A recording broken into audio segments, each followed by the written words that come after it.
All right, everyone. Hey, welcome to the beginning of Good Times, New Romans. It's going to be awesome as we dive into a rich book together.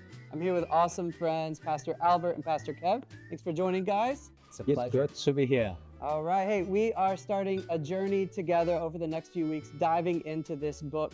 We'll come back week to week and dive into specifics of each chapter.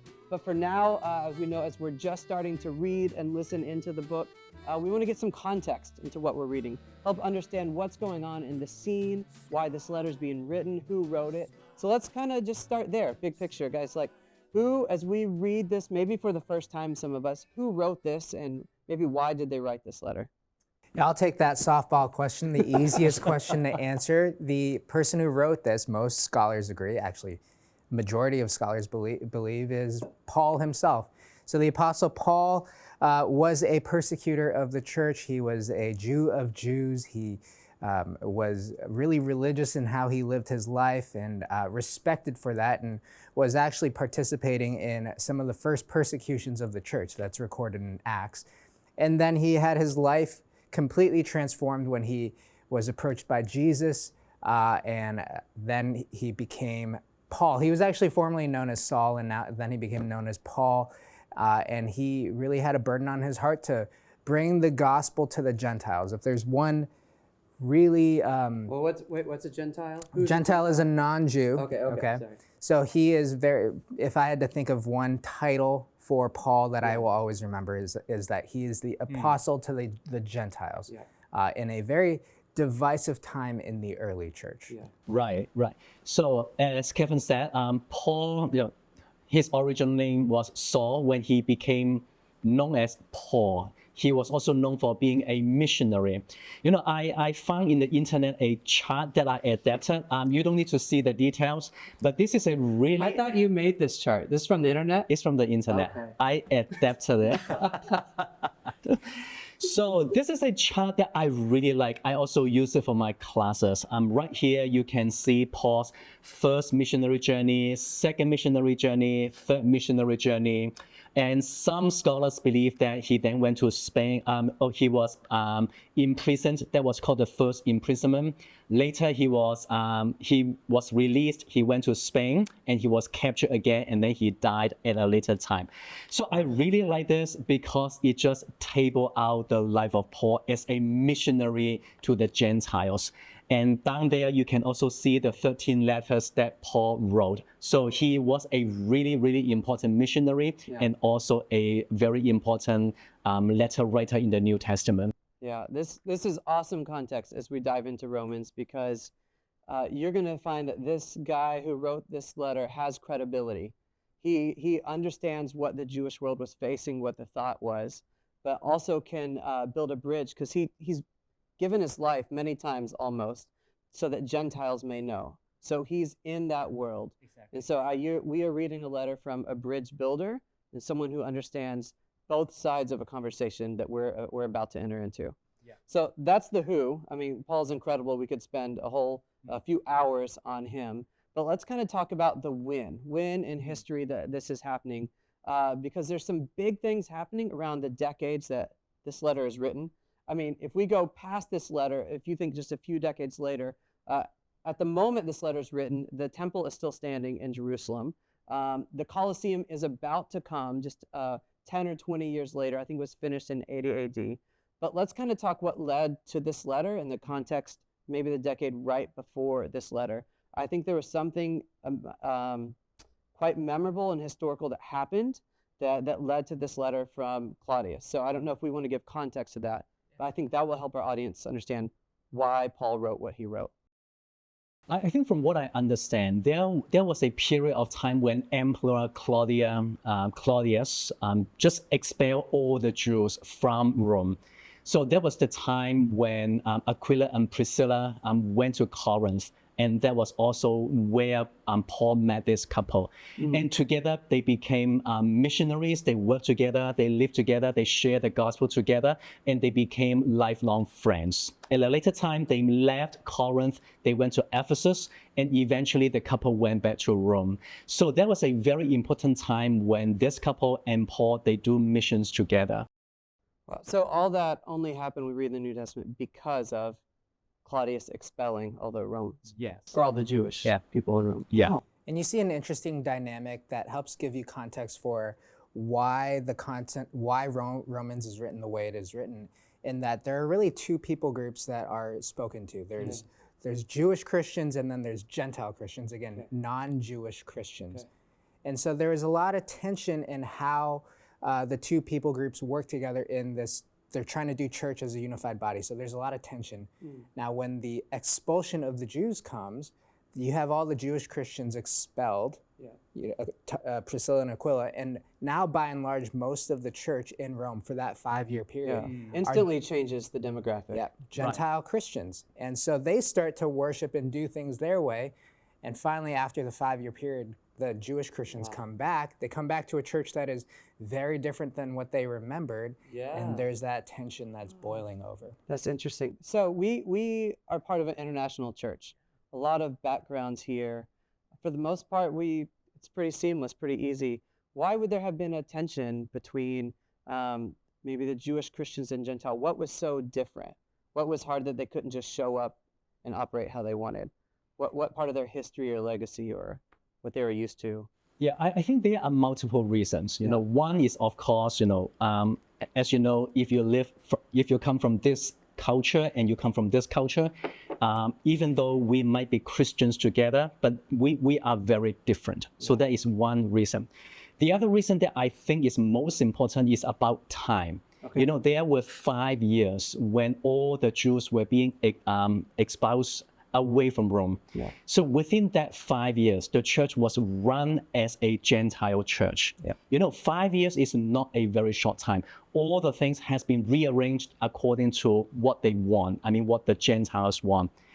All the positions are being filled. You know, the way they do ministry, the way they do worship, the interactions among them, they have already settled down to a certain way. Now, suddenly a group of Jewish Christians come back, and they might be expecting that they will come back to the ministry or the position that they held like 5 years ago. But, you know, 5 years, everything changed. So there was not just a difference of culture, ethnicity. There is also a difference in the way you do ministry and maybe even some power struggle. I think that might be the reason. If there's like a central issue that you see in a lot of Paul's letters, not all of them, but a lot of his letters, it is this dynamic of how do these two people groups work together? Because it's not just cultural differences, it's doctrinal, right? What does circumcision look like to a Gentile? Do they need to be circumcised? What does the law look like to a Gentile? Should they just not believe in it, like not hold to it, or should they respect it and revere it? So you got two cultures with completely desperate doctrines that are trying to come together and try to do this church thing. And it's difficult. And since you touch on the idea of doctrine, if you read Romans 9 to 11, which we will talk about that in a much longer length at a later time, I think there is a idea about, you know, where does the Jew belong? They killed Jesus, and now the emperor expelled all the Jews away, including the Jewish Christian. So there may be an idea that, you know, we, the Gentile church, we actually inherited the Abrahamic covenant, you know, the covenant that God had with Abraham. And the fact that the Jews were gone seems to be a sign or a evidence that we actually replace the Jews. So there might be a theological difference right there as well. That's so, I mean, cultural, theological, and then just for you to touch on the relational aspect of, I was in a leadership position before and I came back. The very human aspect, which sometimes we want to say we argue over deep theological stuff, and sometimes it's just super practical. And in a relationship or marriage, you might say it's the small things you fight about. So they had a lot that they had to overcome. I remember the New Testament is talking about between these two camps. It says, he himself is our peace. Trying to find Jesus is that thing that draws them in to the same family. So I think that gives a lot of context where maybe I've just read Romans and said, why can't they overcome? To know they're coming from suffering, from a traumatic event. I mean, imagine, brothers and sisters, if you weren't the one expelled, people you loved were gone instantly, and you're recreating life. And if they come back after 5 years, what trauma they've been through. So, And just to touch on, you referenced the temple being destroyed in 70 AD and then the building of the Colosseum. And those are significant if you're a Bible reader and you want to study the word and you want to understand context. 70 AD is a massive change in the dynamic of Judaism and Christianity, because that's when persecution really starts to begin. But this is not way before, this is before the coming persecution. So what is the central message of Romans? It's going to be camping on, let's find unity together. Let's try to work these two people groups together. Let's worship the righteousness of God. But you see in other letters that Paul calls for perseverance, and you're gonna face difficulties because those letters were written at a time when there was overt persecution. And so understanding the history and the context of what we're speaking in will help us understand why he emphasizes different things in this book and not in other books. that's so good. So that's a big picture of who Paul was, why he wrote as far as what was going on in history and with the people. But Paul also, as this book unfolds, or as this letter unfolds, lets us know he has intentions too, beyond just Rome or these people. Albert, how does that influence our understanding of why Paul wrote what he wrote? Right. What was his greater plan? Right. I think there are two reasons. I will talk about the first one. I always assumed that Paul was a theologian. He would be sitting somewhere in the library and just write down a systematic theology. And I was wrong. When I really studied the book of Romans, I realized that to my surprise, very surprised, it's actually a fundraising letter. If you read the book of Romans, Paul would tell you, and he said, I was being called to be an apostle to the Gentiles. I have already done my ministry in Judea, in this part of Turkey, Illyrium, and there is no place that I have never been to. So I want to go to Spain, but I need support. So I'm going to travel through Rome, and I want to talk to you guys, brothers and sisters in Rome. Can you be my supporter? This is GoFundMe letter. Huh? It is a GoFundMe letter. And I will let you. Do you think he copied and pasted so he could send it to multiple churches? Well, probably. You have a template, the book of Romans, and you just copy. No. Yeah, we will discover other cities Right. later, Barcelona. Yeah. But the second reason is about the interaction between the Jews and Gentiles, right? So why would he write the letter, and especially 9 to 11? Yeah, I think I can't. The way in my quick research of this, what I've realized is that a lot of the reasons for why Romans is known as this theological text is because actually Paul had never even been to the church at Rome. Yeah. He'd never even, all his other letters, he'd been there. He's writing to people he knew. He knew the context. But here, he's trying to introduce himself to a group of people that, let's be fair, have been kind of suspicious about Jewish Christians. Right. And so he's kind of establishing throughout this letter the clout and his understanding of doctrine, just to say, hey, I know what I'm talking about here. Yeah. And I want to see this Roman church, as the base of my missions in the future. And so that's why this has been so dense and such a packed book of great theological tenets, because he needed to do that to kind of establish himself. Yeah, I'm just surprised. When Paul wrote that letter, he was going, GoFundMe thing. Yeah. But that became an occasion when he really sit down, think through his theology, and expound it in such a way that, during the last 2,000 years, everybody say, if you study the New Testament, you have to study the book of Romans. Yeah. And also that became an indirect way for him to address the differences and even the conflicts between the Jewish and the Gentile Christians, the conflict that we just talked about. Yeah. Yeah. That's good. That's good perspective to have. Any resources you guys would recommend before we wrap up here? For the next few weeks, we're diving in. Is there an online resource, a commentary? Obviously, Good Old Bible's resource. Good Old number Bible. one. Anything that you guys recommend? I'll let you go first. I really like the late Pastor Tim Keller.